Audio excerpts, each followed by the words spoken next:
Today on Top 3 Tuesday, we will be talking about spinal preparation for the cross-country skier.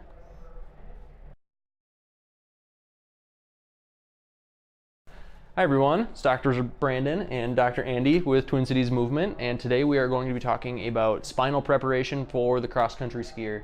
So low back pain, upper back pain in general, in someone that does cross-country skiing, it's pretty common. You have to have a fairly, stable, rigid spine in order for cross-country skiing to, work well. It's a pretty slippery surface. We move all our limbs around. We want to be, fairly stable through the midsection. First thing we want to do when we're prepping for this is to make sure we have proper spinal movement. And that, in general, is just making sure that we can move our spines in the way that we want to move them. And so what we want to do here is first make sure we are nice and neutral through the low back. There's a little bit of a lordosis here, but not much, and then pretty flat through the upper thoracics. You're going to notice a little bit of a kyphosis. That's exactly what we want to see.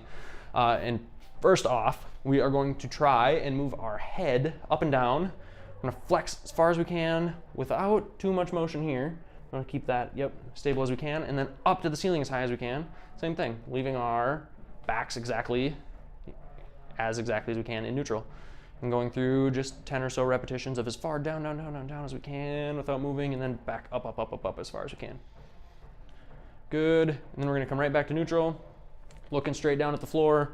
We're gonna try to move only our upper backs. We're gonna try to stay as stationary as we can there.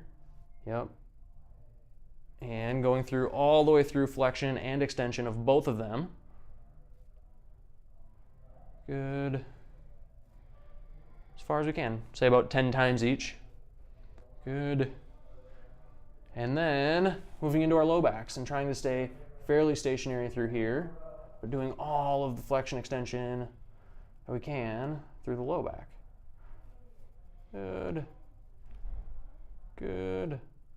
And then when we're done there, so about 10, again, so now you've done about 30 repetitions to get to here, we're gonna move only our shoulder blades on our thoracic spines. So letting our, fall nice and down in between, and then press yourself up and away. Good. And what we want is to try to maintain, when Dr. Andy pushes out of here, he's getting a little bit round through there. We want to, just push the shoulder blades. But very good.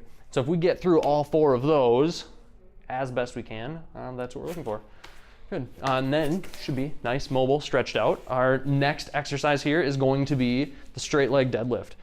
So this introduces, again, that spinal stability component, the position you get into when you ski, and a little bit of hip stability at the same time.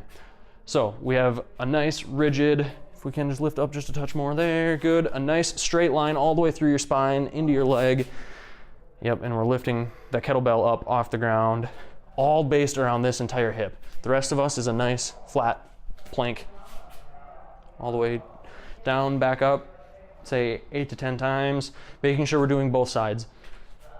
If you can imagine, every time you're cross-country skiing and you're skate skiing, you're using that hip. This is a very obviously controlled environment that you don't get when you skate, but training that hip stability with our spinal stability at the same time. Good. All right. Thank you everyone for watching. If you know any cross-country skiers that are having some low back issues or back issues, we'd appreciate you'd share the video with them either on Facebook or Instagram. Follow us on both of those and subscribe to our YouTube channel. Thanks everyone for watching. We will see you next week.